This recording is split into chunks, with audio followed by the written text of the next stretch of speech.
Welcome back to page 121. More JumpPoint stuff. Well, actually, this video is being made in response to several viewers who've requested that I take a look at how I developed the JumpPoint convention and any tips that I might have gotten along the way.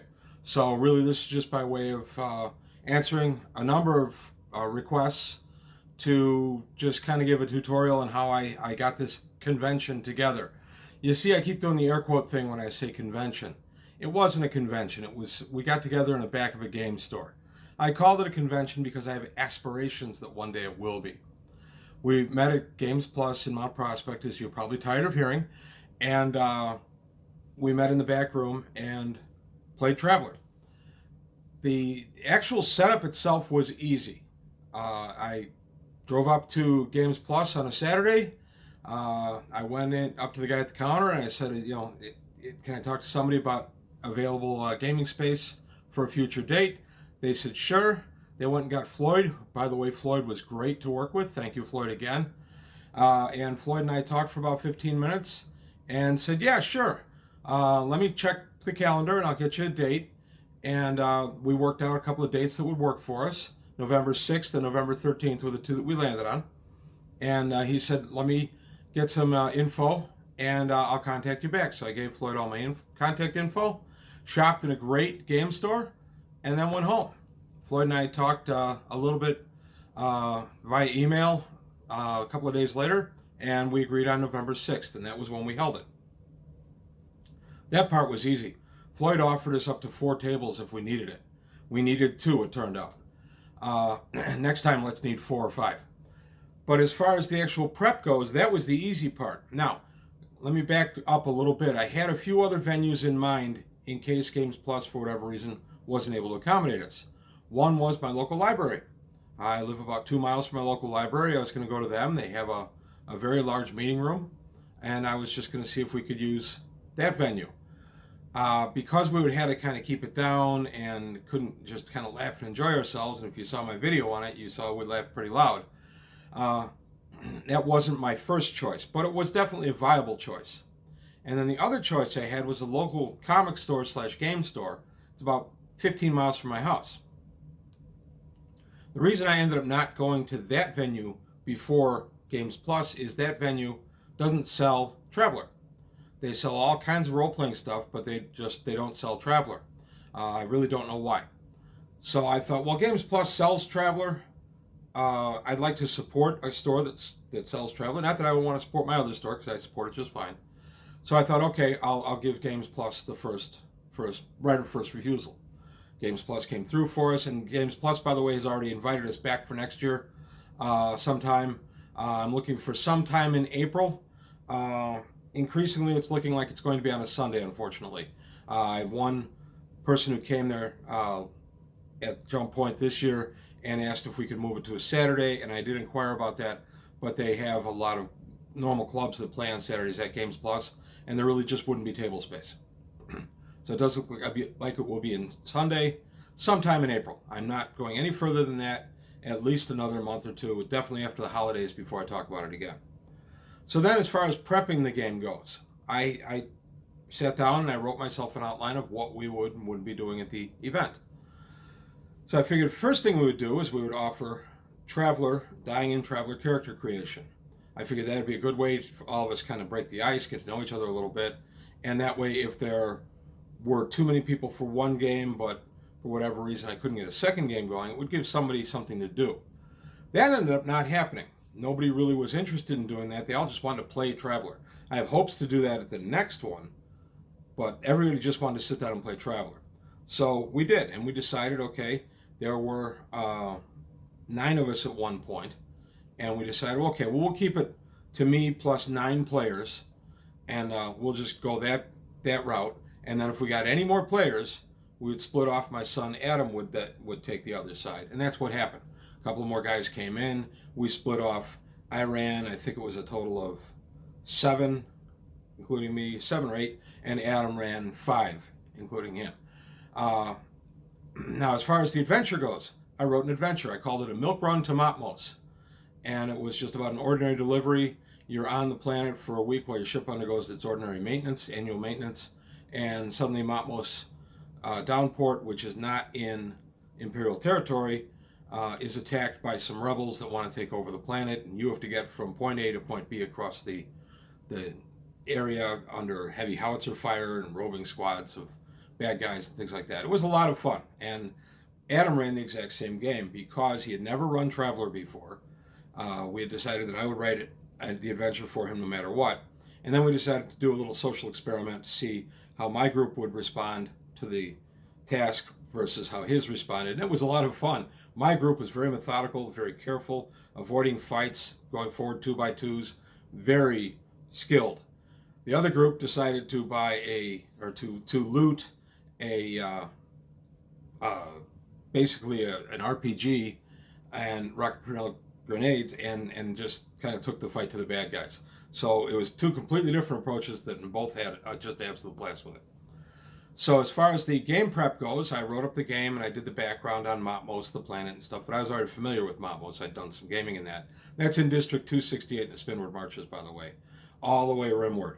I did a video on I think it was my starting out, my first D&D, Traveler campaign tips, where I talked about where to place your world, and Matmos is featured prominently in that video.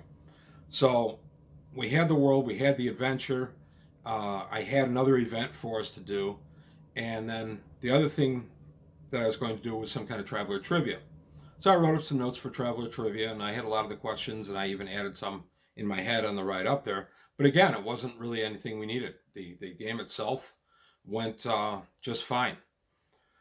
So as far as prepping for the game itself, one of the things I learned, because it was an open table, and I've run many open tables, because it was an open table, you never know what to expect. I didn't know how many people, I didn't know who, I didn't know what kind of players.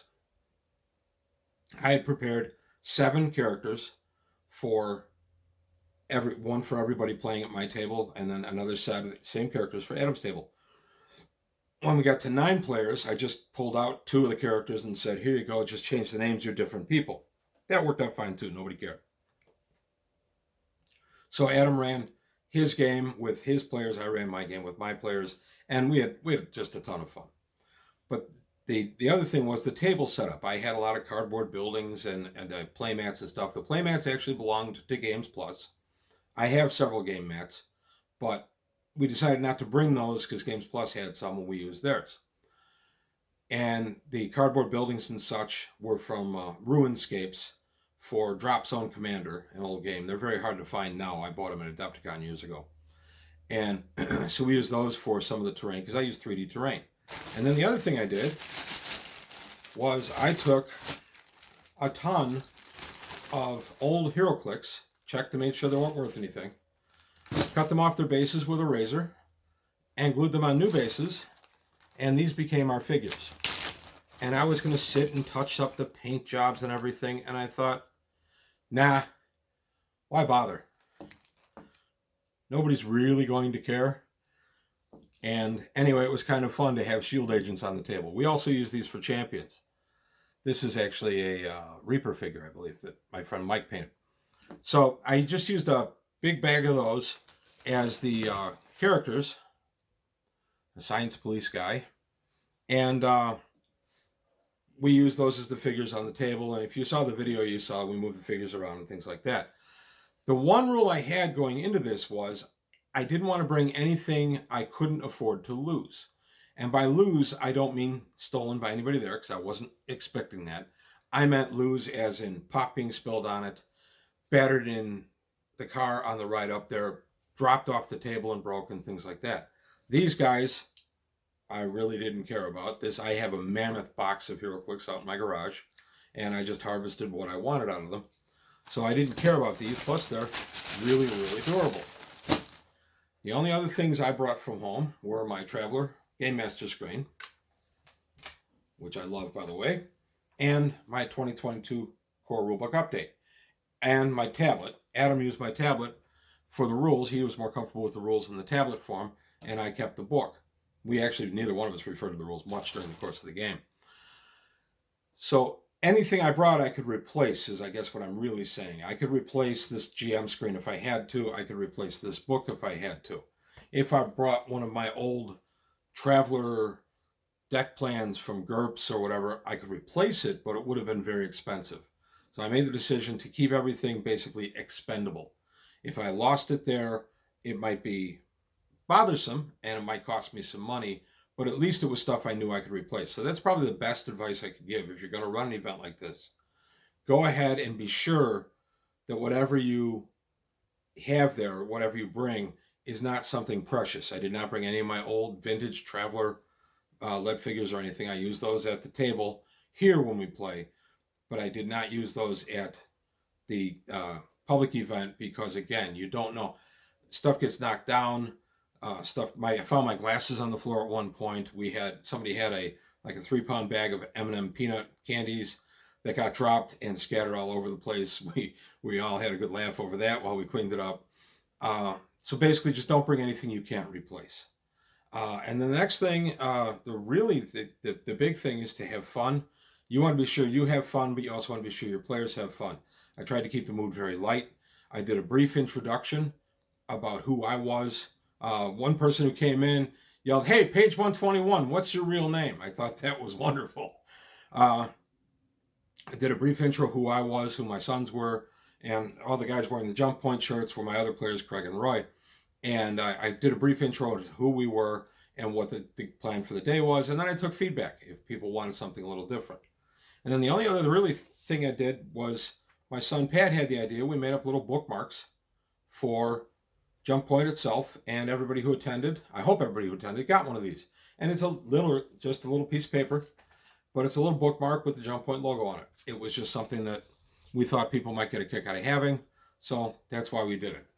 So really the answer to how I arranged it was first get your venue and then plan your event. And what I do with events like this is I overplan them. I always plan the game. For this one was supposed to run 4.5 to 5 hours. I planned out about a 6-hour game. I've always found it easier to kind of cut parts of a game than have to add significant parts on the fly. Not that you can't, and I have, and I did even in this game, but I had enough that I could have gone for a while longer if I needed to keep the game alive. So I recommend kind of over planning a little bit. The characters, if I have one thing I'm going to do different next time, is going to be I'm going to design the characters to be a little more robust, and I don't mean hit points or damage wise. I mean I was skimpy on the skills. I had a lot of skill 2s, skill 1s walking around, a lot of skill 0s.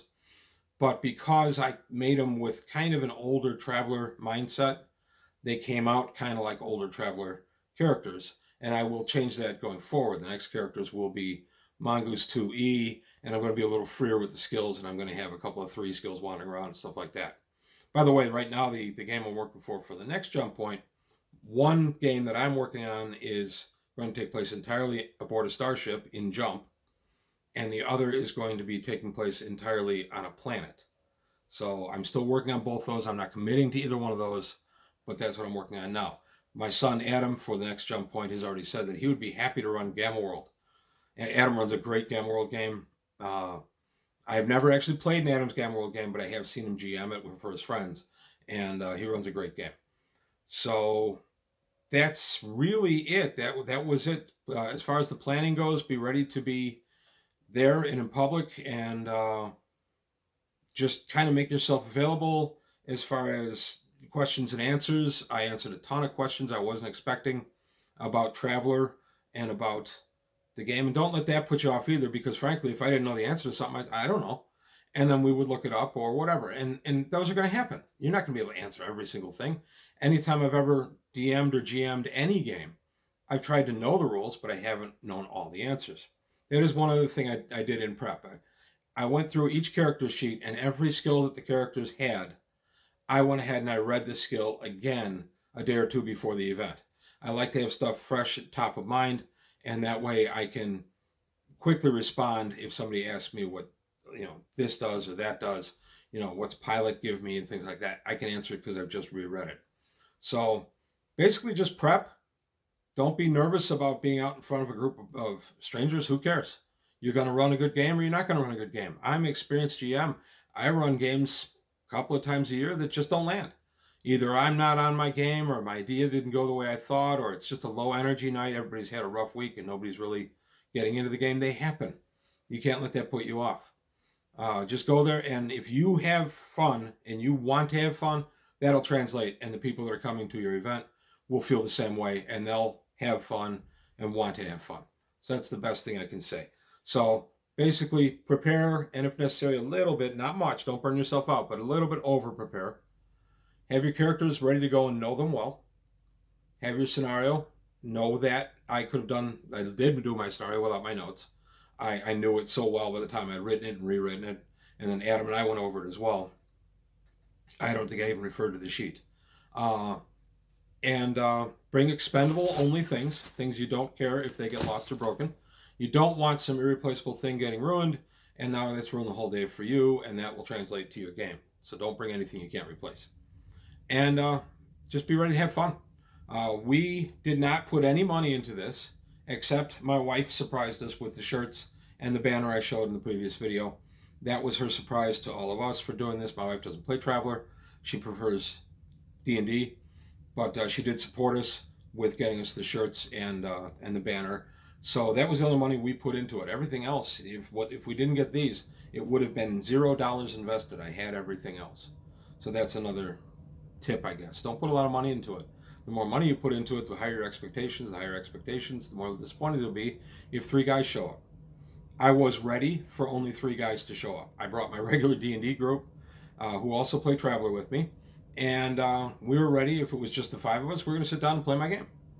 So just be ready for whatever might happen, and I'm hoping the next Jump Point I have so many people there that I'm screaming, begging for a GM while we're there. So, by the way, if you can get to Jump Point next time and you do feel like running something, absolutely open to it. If somebody wanted to GM even in my place and I could be a player, also open to it. I have been a player and helped GMs who didn't know the rules quite as well without being obnoxious about it. So we can try it that way too. I've done that with my wife. She counts on me to know the rules when she runs the game. And a couple of my other players have kind of leaned on me as far as the rules knowledge and such. So that's something I'm absolutely willing to do if you want a GM Traveler, but we're a little edgy about it. I'll be happy to be there to kind of help out, but otherwise just be a player. So that's really it. I hope you guys enjoyed all the Jump Point stuff. I did. I loved it. I'm going to see if there's any way we can stream it next time so it can be a little more interactive for folks who just physically can't get there.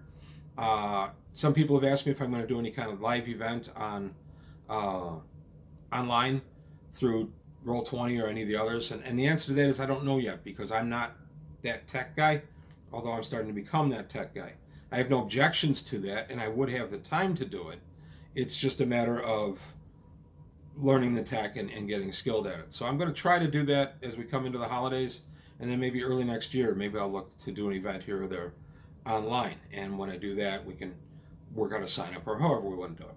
So that's it. That's all I wanted to say. I hope that was helpful to you guys.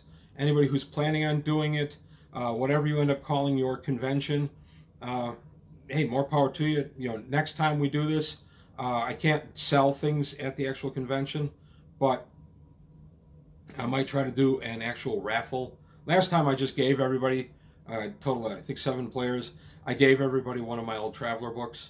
Maybe this time I'll do some kind of raffle, no pay, but just some kind of raffle where we'll do a drawing for it. I don't know.